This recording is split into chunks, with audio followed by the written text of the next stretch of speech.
Hi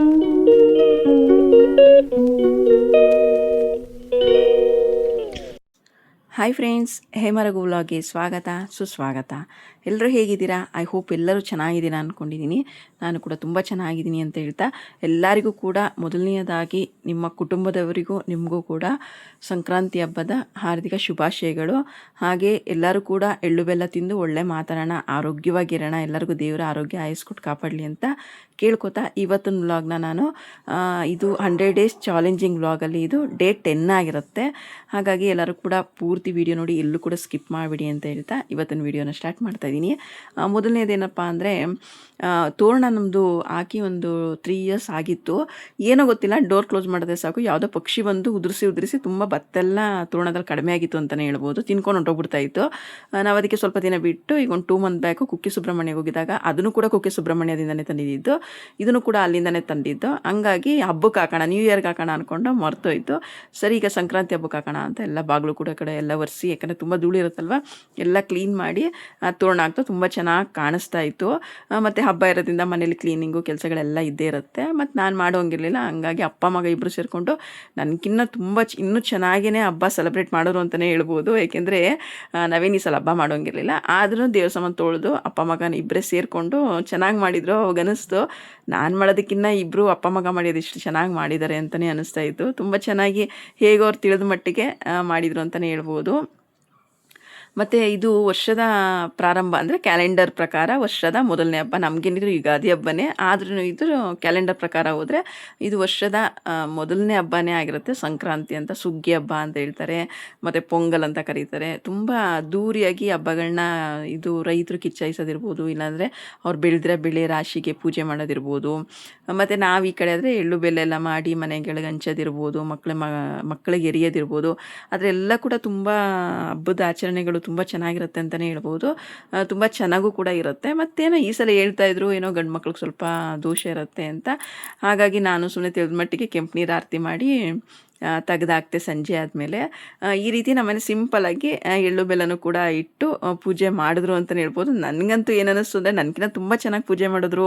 ಇನ್ನೂ ನನಗೇನೋ ಖುಷಿ ಅನ್ನಿಸ್ತು, ತುಂಬ ಚೆನ್ನಾಗಿ ಪೂಜೆ ಮಾಡಿದ್ರು ಅಂತ. ಹಂಗೆ ನನ್ನ ಮಗ ತೀರ್ಥ ಕೂಡ ಮನೆಗೆ ಹಾಕ್ತಾಯಿದ್ದಾನೆ. ಹಬ್ಬ ಇತ್ತಲ್ವ, ಹಂಗಾಗಿ ಮನೆಯೆಲ್ಲ ಕ್ಲೀನ್ ಮಾಡೋದಲ್ಲ ಅಂತೇಳಿ ತೀರ್ಥನೂ ಹಾಕಿ ಪೂಜೆ ಮಾಡ್ತಾಯಿದ್ದಾರೆ. ಅದು ಅಪ್ಪ ಮಗ ಕಿತ್ತಾಡ್ಕೊಂಡು ಪತ್ತಾಡ್ಕೊಂಡು ಹೆಂಗೋ ಮಾಡಿಕೊಂಡು ಪೂಜೆ ಮಾಡಿದ್ರಲ್ಲ, ಅದೊಂಥರ ಸ್ವಲ್ಪ ನನಗೇನೋ ಖುಷಿ ಅಂತ ಅನ್ನಿಸ್ತು. ಏಕೆಂದರೆ ಅವ್ರು ತಿಳಿದ ಮಟ್ಟಿಗೆ ಮಾಡಿರ್ತಾರೆ, ಎಲ್ಲನೂ ದೇವರು ಇದು ಮಾಡ್ಕೊತಾರೆ ಬಿಡು ಅಂತೇಳಿ. ಇವತ್ತೊಂದು ನಮ್ಮ ಹಬ್ಬ ಆಯಿತು ಅಂತಲೇ ಹೇಳ್ಬೋದು. ನಾನು ಕೂಡ ಹಬ್ಬದ ಅಡುಗೆ ಎಲ್ಲ ಮಾಡಿದೆ. ಹಬ್ಬದ ಅಡುಗೆ ಅಂದರೆ ಸ್ವೀಟ್ ಏನು ಮಾಡಿರಲಿಲ್ಲ ನಾನು. ನಮ್ಮ ಯಜಮಾನ್ರು ಫ್ರೆಂಡೇ ಶೇಂಗಾ ಹೋಳಿಗೆ ಎಲ್ಲ ತಂದು ಕೊಟ್ಟಿದ್ರು ಹಬ್ಬಕ್ಕೆ ಮುಂಚೆನೇ. ಹಾಗಾಗಿ ನಾವು ಸ್ವೀಟ್ ಏನೂ ಮಾಡಿರಲಿಲ್ಲ. ಮಾಮೂಲಿ ಅನ್ನ ಸಾರು, ಪಲ್ಯ, ರಸಮು, ಮತ್ತು ಫ್ರೈಡ್ ರೈಸ್ ಮಾಡಿದ್ದೆ. ನನ್ನ ಮಗನಿಗೆ ಫ್ರೈಡ್ ರೈಸ್ ಅಂದರೆ ತುಂಬ ಫೇವ್ರೇಟು, ಹಾಗಾಗಿ ಫ್ರೈಡ್ ರೈಸ್ ಮಾಡಿದ್ದೆ. ಹಾಗೂ ವೆಜಿಟೇಬಲ್ ಪಲಾವೇ ನಾನು ಮಾಡೋಣ ಅಂದ್ಕೊಂಡೆ. ನನ್ನ ಮಗ ಅಷ್ಟರಲ್ಲಿ ವೆಜ್ ಫ್ರೈಡ್ ರೈಸ್ ಮಾಡಿ ಮಮ್ಮಿ ಅಂತ ಹೇಳ್ದೆ. ಹಾಗಾಗಿ ನಾನು ಮಧ್ಯಾಹ್ನಕ್ಕೆ ಹಬ್ಬದ ಅಡುಗೆ ಥರ ಫ್ರೈಡ್ ರೈಸ್ ಮಾಡಿದೆ, ರಸಮ್ ಮಾಡಿ, ಅನ್ನ ಮಾಡಿ, ಮತ್ತು ಇದಿತ್ತು ಬಾಳೆಕಾಯಿ ಮತ್ತು ಕ್ಯಾಪ್ಸಿಕಮ್ ಇತ್ತಲ್ಲ, ಅದ್ರದ್ದು ಬಜ್ಜಿ ಬೋಂಡ ಮಾಡಿ, ಹಾಗೆಯೇ ಸೀಮೆ ಬದನೆಕಾಯಿ ಇತ್ತು ಅಂತ ಪಲ್ಯನೂ ಕೂಡ ಮಾಡಿ. ಸ್ವೀಟ್ ಒಂದು ಮಾಡಲಿಲ್ಲ, ಯಾಕಂದರೆ ಅವ್ರು ಸ್ವೀಟ್ ತಂದು ಕೊಟ್ಟಿದ್ರಲ್ಲ, ಹಂಗಾಗಿ ಸ್ವೀಟು ಮಾಡೋದು ಬೇಡ ಅಂತೇಳಿ ಮಾಡಲಿಲ್ಲ. ನಮ್ಮನೆ ಸಿಂಪಲಾಗಿ ಹಬ್ಬದ ಅಡುಗೆ ಮಧ್ಯಾಹ್ನ ರಾತ್ರಿಗೆ 2 ಟೈಮ್ಗೂ ಹಂಗೆ ಅಡುಗೆನೂ ಕೂಡ ಆಯಿತು. ಇನ್ನೇನು ಪೂಜೆನೂ ಆಯಿತು ಅಂತ ಹೇಳ್ಬೋದು. ಡೈಲಿ ನಾವು ಡಿಮಾರ್ಟ್ಗೆ ಹೋಗೋಣ ಅಂತ ಅನ್ಕೊತಾ ಇದ್ವಿ. ಒಂದು ವೀಕಿಂದ ಅನ್ಕೊತಾ ಇದ್ವು, ಬಟ್ ಆಗಿರಲಿಲ್ಲ. ಬಟ್ ತುಂಬ ಕೂಡ ರಶ್ ಇರುತ್ತೆ ಅಂದ್ಕೊಂಡು ಹೋಗೋಣ ಅಂತ ಅಂದ್ಕೊಂಡು, ಅಷ್ಟರಲ್ಲಿ ನಮ್ಮ ಯಜಮಾನ್ರು ಇನ್ನೊಂದ್ಸಲಿ ಇಲ್ಲಿಗೆ ವೋಟಿಂಗ್ ಓಪನ್ ಇದೆ, ವೋಟಿಂಗ್ ಮಾಡೋಣ ಅವ್ರಿಗೆ ಅಂತೇಳಿ. ಯಾರೋ ಒಬ್ಬರು, ಏಕೆಂದರೆ ಒಳ್ಳೆ ಪ್ರತಿಭೆ ಗೆಲ್ಲಬೇಕು, ಗೆದ್ದರೆ ಅವ್ರಿಗೊಂದು ಒಳ್ಳೆ ನ್ಯಾಯ ಸಿಗುತ್ತೆ ಅಂತೇಳಿ ಅವ್ರಿಗೂ ಕೂಡ ಮತ್ತೆ ಮೊನ್ನೆನೂ ಕೂಡ ವೋಟ್ ಮಾಡಿದರು. ಇವತ್ತು ವೋಟ್ ಮಾಡೋಣ ಅಂತೇಳಿ ವೋಟ್ ಮಾಡ್ತಾ ಇದ್ದಾರೆ.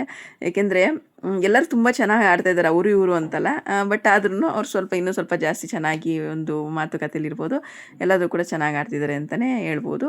ನಾವು ಎಲ್ಲ ತಿಂಡಿ ಊಟ ಮತ್ತು ಪೂಜೆ ಎಲ್ಲ ಮುಗಿಸಿ ಹೊರಡೋ ತನಕ ಹೆಚ್ಚು ಕಡಿಮೆ 6 ಗಂಟೆ ಆಯಿತು ಅಂತೇಳಿ ಕತ್ಲ ಆಗ್ತಾ ಬಂತು. ನಾವು ರಶ್ ಕಡಿಮೆ ಇರುತ್ತೆ ಡಿಮಾರ್ಟಲ್ಲಿ, ಇವತ್ತು ಹಬ್ಬ ಇರುತ್ತಲ್ವ, ಹಾಗಾಗಿ ನಾವು ಹೋಗಿ ಒಂದು 2-3 ಮಂತ್ಸ್ ಆಗಿತ್ತು ರೇಷನ್ ತಂದು. ಹಾಗಾಗಿ ಇವತ್ತೇನು ಅಷ್ಟು ಕ್ರೌಡ್ ಇರಲ್ಲ ಅನಿಸುತ್ತೆ, ಹೋಗ್ಬಿಟ್ಟು ಬರೋಣ ಅಂತಂದರೆ ರೋಡಿಗೆ ಬಂದರೂ ಕೂಡ ಅಲ್ಲೂ ಟ್ರಾಫಿಕ್ ಜಾಮ್ ಇತ್ತು.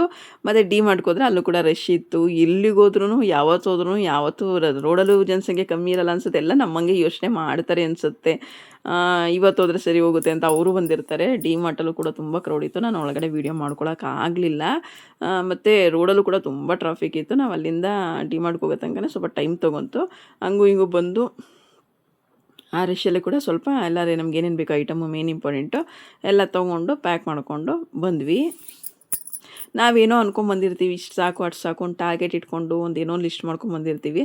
ಅದು ಇಲ್ಲಿಗೆ ಅಂತ ಬಂದಮೇಲೆ ಏನಾಗುತ್ತೆ ಅಂದರೆ ಡಬಲ್ ಆಗೋ ಚಾನ್ಸಸ್ ಕೂಡ ಇರುತ್ತೆ. ಹಂಗಾಗಿ ನಾವು ಒಂದು ಲಿಮಿಟಲ್ಲಿ ನೋಡಿ, ನೀವೇ ನೋಡ್ತಾ ಇರ್ಬೋದು ಜನಸಂಖ್ಯೆ ಎಷ್ಟು ಇದೆ ಅಂದರೆ ಅಬ್ಬಾ ಸಿಕ್ಕಾಪಟ್ಟೆ ಜನ ಇದ್ರು. ನಾವು ನಿಜವಾಗ್ಲೂ ಆರಾಮಾಗಿ ಹೋಗಿ ಮಾಡ್ಕೊಂಬರ್ಬೋದು ಅಂತ ಅಂದ್ಕೊಂಡು, ನನಗೆ ಒಳಗಡೆ ಕ್ರೌಡ್ ಇದ್ದಿದ್ದ ಕಾರಣ ನಾನು ಒಳಗಡೆ ವೀಡಿಯೋ ಮಾಡ್ಕೊಳಕ್ಕೆ ಹೋಗಲಿಲ್ಲ.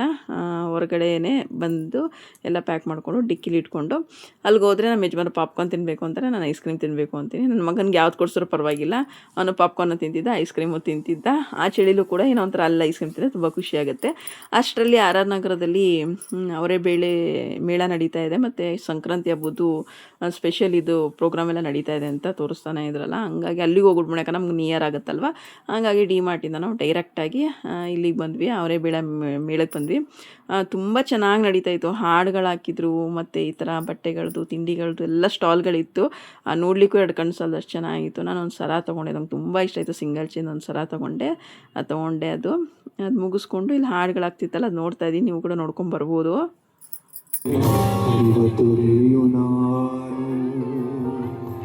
ಎಂದಿಗಾದರೂ ಕಾಣದ ಕಡಲು ಸೇರಬಲ್ಲೆ ನೀನು, ಸೇರಬಹುದೆ ನಾನು ಕಡಲ ನೀಲಿಯೊಳು, ಕರಗಬಹುದೆ ನಾನು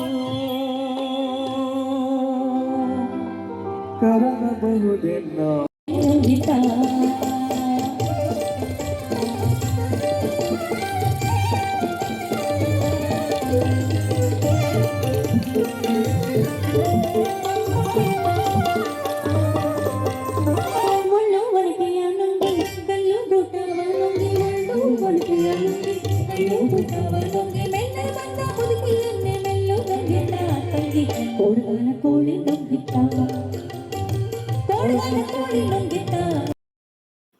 ನಾವು ಸ್ವಲ್ಪ ಹೊತ್ತೆಲ್ಲ ಓಡಾಡಿಕೊಂಡು ಒಂದು ಅರ್ಧ ಗಂಟೆ ಕೂತ್ಕೊಂಡ್ವು. ಸಾಂಗ್ಸ್ ಎಲ್ಲ ತುಂಬ ಚೆನ್ನಾಗಿತ್ತು. ಎಲ್ಲ ನೋಡಿಕೊಂಡು ನಮಗೂ ಅಷ್ಟೇ ಟಯರ್ಡ್ ಆದಂಗೆ ಆಯಿತು. ಅಷ್ಟರಲ್ಲಿ ನನ್ನ ಮಗ ಓಡೋಣ ಮನೆಗೆ ಅಂತ ಕರ್ಕೊಂಬಂದಿದ್ದು ಅವನೇ. ಕೊನೆಗೆ ಓಡೋಣ ಅಂತ ಹಠ ಹಿಡ್ದ. ಹಂಗಾಗಿ ಅಷ್ಟರಲ್ಲಿ ನನ್ನ ಕ್ಲಾಸ್ಮೇಟ್ ಕೂಡ, ನನ್ನ ಚೈಲ್ಡ್ಹುಡ್ ಫ್ರೆಂಡ್ ಕೂಡ ಸಿಕ್ಕಿದ್ರು. ನಂಗೆ ತುಂಬ ಖುಷಿ ಆಯಿತು. ಬಟ್ ಅಲ್ಲಿ ಮಾತಾಡಲಿಕ್ಕೂ ಆಗ್ತಿರಲಿಲ್ಲ, ಯಾಕಂದರೆ ಕೇಳಿಸ್ತಾನೆ ಇರಲಿಲ್ಲ, ತುಂಬ ಸೌಂಡ್ ಇತ್ತು. ಯಾಕಂದರೆ ನಾವು ಫೋನಲ್ಲಿ ಕಾಂಟ್ಯಾಕ್ಟಲ್ಲಿ ಇದ್ದೀವಿ. ಬಟ್ ಆದರೆ ಎದುರಿಗೆ ಸಿಕ್ಕಿದ್ವಲ್ಲ ತುಂಬ ವರ್ಷಗಳ ನಂತರ, ನನಗಂದು ತುಂಬ ಖುಷಿ ಆಯಿತು ಅಂತಲೇ ಹೇಳ್ಬೋದು. ನಾವು ಮಾತಾಡ್ಸ್ಕೊಂಡು ಒಂದು ಅರ್ಧ ಗಂಟೆ ಕೂತಿದ್ದು. ಮತ್ತೇನೋ ತಿನ್ನೋಣ ಅಂದರೆ ಏನು ಯಾರಿಗೂ ಹೊಟ್ಟೆ ಹಸಿವಿಲ್ಲ ಅಂದರು. ಹಂಗಾಗಿ ಎಳ್ನೀರು ಕುಡ್ಕೊಂಡು ಸ್ವಲ್ಪ ಹೊರಡೋಣ ಅಂತ ಹೊರಡ್ತಾ ಇದ್ದೀವಿ. ನೋಡಿ ಫ್ರೆಂಡ್ಸ್, ಇವತ್ತಿನ ವೀಡಿಯೋ ನಿಮಗೆ ಇಷ್ಟ ಆಗಿದ್ರೆ ಪ್ಲೀಸ್ ಶೇರು, ಲೈಕು, ಕಮೆಂಟ್ ಮಾಡಿ. ತುಂಬ ಇಷ್ಟ ಆಗಿ ಸಬ್ಸ್ಕ್ರೈಬ್ ಮಾಡಿ ಅಂತ ಹೇಳ್ತಾ ಇವತ್ತಿನ ವೀಡಿಯೋನ ಎಂಡ್ ಮಾಡ್ತೀನಿ. Thank you. Bye friends.